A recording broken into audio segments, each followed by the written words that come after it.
of our young men are not being taught how to lead.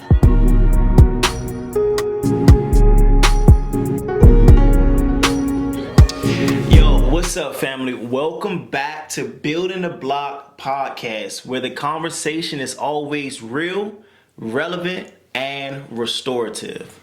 All right, so look, today we're going to talk about a topic that is very dear to my heart.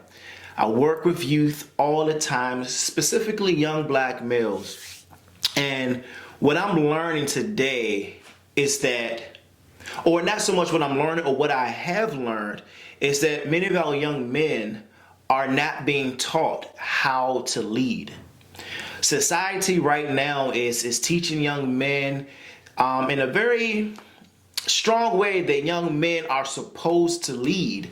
And though I agree with the statement, I think we have to actually teach them what it means and how to lead. And don't get me wrong by me saying I'm talking about young men specifically. I think our young girls are leaders as well. Women are great leaders, but I am a man and I pour into other young men. And so I do feel more comfortable speaking on this topic directly to young men.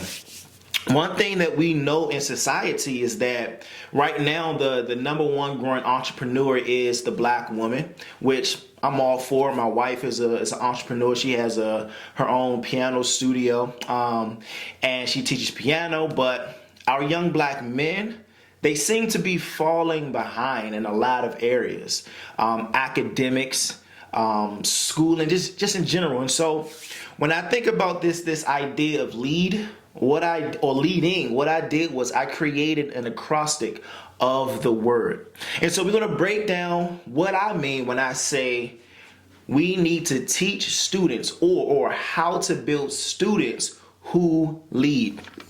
So look, here is the acrostic, and a lot of this is drawn from just how over the years I've been doing a lot of studying in the social science and what social science calls youth development. It's called positive youth development, or PYD. You should definitely go in and search and do some research in this general area. But as I've done a lot of research over the years and had empirical data just from my life experience, this is what I mean when I say lead. So the L is loved, E, excited, accepted, and determined. Right? I'm gonna say that one more time. It's lead stands for loved, excited, loved, excited, accepted, and determined. And so look, let me read something from an article I just read, and then we're going to jump into each one. Next Generation Community Leaders Initiative, collaborating with youth to develop leaders in healthier communities is the name of the article. I'll read that one more time.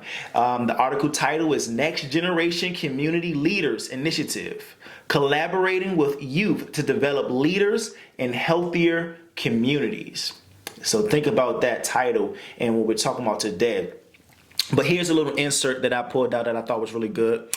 It says a growing body of evidence suggests that while young people of color and youth living in low-income communities are motivated to engage civically, they have fewer opportunities than their more advantaged peers to engage in leadership opportunities, particularly those which contribute to their personal development and address community concerns.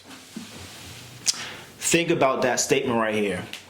It's pointing out the fact that a lot of our young people, even if you work in a school, if you work with young people and you just sit down and talk to them in an open table and you let them talk, they are always talking about how messed up their community is and what they see, and they're voicing their frustrations about the community, and they have really good ideas of what can be fixed. But then there are also some who there is this burning passion inside of them, but they have come to believe that nothing will change.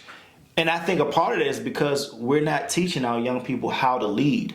And again, leading is also advocacy. That's why I hope to bring on some young people on the show to be able to just share their voice. So look, as you think about that, as you think about community leaders, what would this look like if we had more young men leading in our communities? I'm reading this, I'm listening to this book. It's called Soar by a guy named David C. Banks. How Boys Learn, Succeed, Develop Character, right? And that's what the whole thing is talking about. And one thing that he brought up that I saw is that around that age of 13, or once a young man gets into that age of those teenage years, they begin to want to really start discovering who they are. They, puberty hitting, and so, you got to get macho. And so if they only have what I guess society would call toxic definitions or pictures of masculinity, well, then they don't know what a healthy man looks like, healthy maleship, healthy leadership, healthy manhood looks like. So we have to really address some of these things, right? But what will it look like if we had more young men who actually knew what it meant to lead, who were leaders in their communities? What would it look like for a group of young men that instead of just sitting outside on a block or running and ripping in the neighborhood, I stepped off the porch at 12 years old and I started hanging out and wanted to go to the rec and all that. But what if we had more young men sitting in the classrooms instead of just joking and fooling off, which is nothing wrong with, but actually encouraging their friends to do better in school? When their friends are struggling, they like, nah, come on, man, we got this. I'll help you. What if we had that type of environment? So that's what I'm looking to build. When I say, how do we build students who lead? That's what I mean. And so let's get into that. It was a long intro, but that's okay, right? And I wanted to give you some good context on what I actually mean when I say lead. So look, loved. That's the first letter in lead, the L, loved. Our students have to be taught how to love. If you really think about when you were growing up, you always said to your caregiver, whether it's mom, whether it's dad, whether it's grandma, whether it's auntie, whoever it is that provided care for you growing up, in some form, you come to the place and you said, I love you. When I think about love, I think action, right? When I think about that young person and trying to teach them what it means to love, I think action-packed. And what I mean by action-packed, I mean what if that student learned how to love themselves, right? We know students struggle mentally with self-esteem and the question, do I belong, and different things of that nature. But what if that student gradually learned how to love themselves? We talk about it for adults. Self-care is basically loving self, learning how to love self. And it's something that we are pressing for adults to do. But how much more if we were pressing our young people to actually dip into the world of self-care, learn how to love for themselves, to have love for themselves. But then what if that same young person was like, you know what? I don't want to just love myself. I want to love other people. Right? And so now that young person has learned how to love themselves, and as they love in themselves, they then begin to love other people as themselves.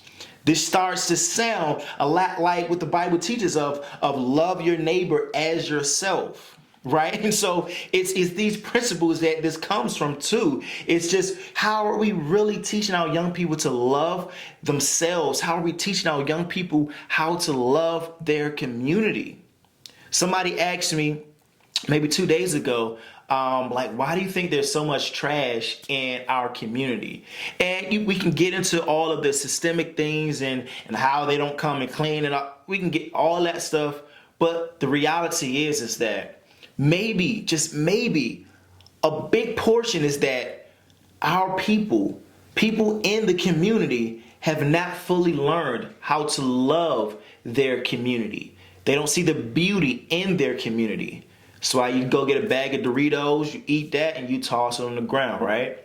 So that is the first thing that we want to pour into our young people is love. What does that really mean? To love all people, even if you disagree. Because I think that sometimes society is moving us in this just direction that if you disagree, you don't love me. I'm like, well, nah, it's like, no, I love you. I just don't agree with you. Like, those are two different concepts, right? But we try to merge everything together. But I do believe that if we are teaching our young people how to truly love, if we are demonstrating how to truly love, we can start seeing a lot of change in our schools, in our classrooms, in our youth organizations, and many other things, right? So love, we have to dig into that. We have to press into that. And we even have to sit down and go into our quiet space and really deal with the question, what is love? How do I receive love? How do I give love? Not and the important thing about love too is that you can't love people based off how you want to be loved, right? Like if my wife is words of affirmation, so she needs me to affirm her with my words, and like if I like go buy her like a $1,000 gift or something like that, like she's like, oh yeah, that's cool, but did you call me pretty today or beautiful today, right? And so we got to learn how to love people based off what they need. And teachers, this is a good thing for you too to also think about. It's like, how are you loving the students in your classroom, right? Right? How are you loving that student who pushes you to the limit every single day, right? How are you loving that student that is in the third grade reading on the first grade level? But everybody in the class is on different levels, and you got to try to keep going with the curriculum because you have to teach the test and all that stuff. And how are you loving that student? Are you fighting for that student? So love, man, I can keep going on and on about this, and I'm trying not to preach, but listen, love is a key factor in leadership. The next one, excitement. Sometimes I think we think that being excited about something is negative. And I just think that's so false. In leadership, there is a place or a portion in it where you just have to actually be excited about what it is that you are doing. Now, that doesn't mean that things won't be hard, difficult. That doesn't mean that there won't be struggles. But if you have a general level of excitement for a thing, then you will do a lot better in life.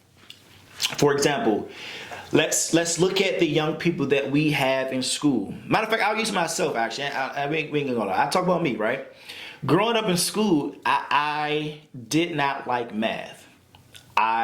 Even to this day, I don't really like math. I don't actually see the value in algebra and stuff like that has numbers and letters and all of that stuff. Is like, okay, my brain hurts.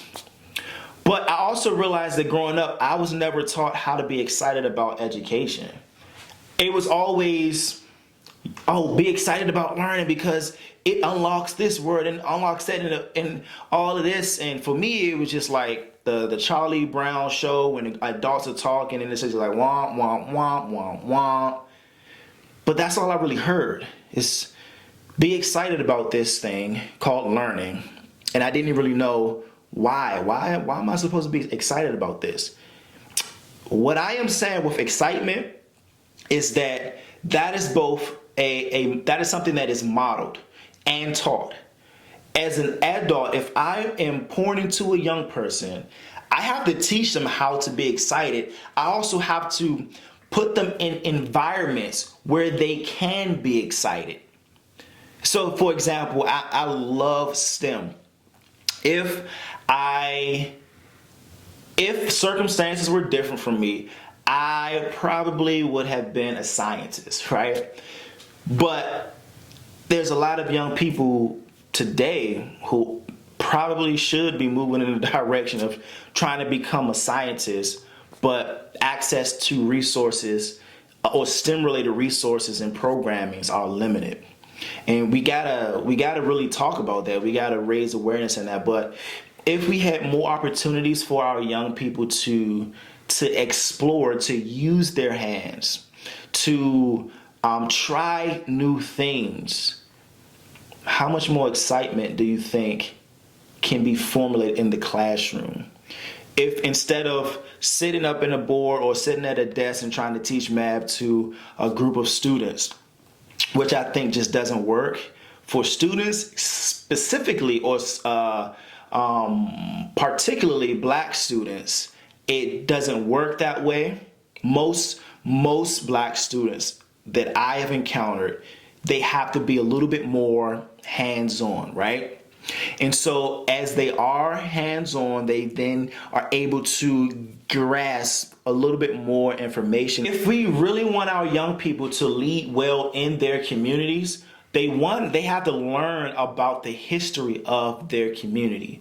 So I take Deanwood, for example, here in Washington, D.C. It was a really, I would say, wealthy, professional, healthy, thriving black community. And now when you go around there, you see poverty, you see violence, you see just low socioeconomic status running rampant, right? And the average household income is probably around $47,000, somewhere in that number, maybe lower than average need. Persons who have been living there, not the individuals who come in through gentrification. But if they started to actually begin to see the beauty in their community and give opportunities to use their voice, they can grow in excitement and want to do more, or want to create more change in the community. So it's really important that we build up excitement. We don't just say, like, hey, class, like, we want to ask you, give you this survey. How can we make learning fun, and then not implement anything that they say, right? Same concept. I think it's just universal when it comes to that. So excitement, being excited for your own job, right? If you are an educator, you should be excited to be in the classroom. Even if it is draining, you should go in that classroom every single day excited. If your students see you come in gloomy and all, whatever, I'm down, I'm tired, I need mental, all this stuff, if they see you doing that, then they're not going to care about learning. They're not going to care. I've seen it happen way too much. But if you come in there excited every single day, ready to make happen the things that are necessary for the classroom to thrive, your classroom will thrive. Not too long ago, a student asked me, I had a younger student walking with me, and she was screaming at me. Something was happening, and a student walked past and said, I don't know how you're able to stay so calm and so patient. And it was just like one of those things that I was like, man, you know what? It's because I love working with young people. I'm excited when I'm around young people. And I also understand that this young person is not screaming, yelling, and doing all these things because they don't love me or appreciate what I'm doing for them. They just are little people trying to grow and develop and try to figure out life. And they can take the values that they've seen in me. I'd rather than walk away and say, like, I remember Mr. Ford they call me Mr. Field. I remember when Mr. Field would pick me up from my classroom, and I would just give him a run for his money. But he always came back to my classroom and picked me up with a big smile. That is the legacy that I want to leave when I work with young people in the schools, the students that I've worked with in the past. So excitement, being excited. So you have loved, you have excited. The next one is accepted. Acceptance is important for everybody. Adults even want to be accepted. We want to be accepted in friend groups. We want to be accepted in a workplace. We want to be accepted in life and seen as equal, right? We have diversity, equity, and all inclusion and all that. That's just acceptance put into 3 different words, right? We want to be accepted though. And our young people, that is the biggest thing that they are concerned about, is being accepted. But sadly, we talk a lot about leadership, but we don't talk about healthy followership. And acceptance comes under Healthy followership sometimes. If you want to be accepted in a friend group, well, we have to actually teach our young people the difference between healthy peer groups and unhealthy peer groups. And as we teach them, it shouldn't just be, oh, don't hang with this group over here because X, Y, Z. Hang with this group. It should be more so, if you're with this group, what does it mean for you to be accepted? If you really enjoy math and this group of students over here is only making fun of you because you like math, do you ever think that you will be accepted in this group? If they're in their communities, if their friends see a change in them, they may want to figure out what that change is all about.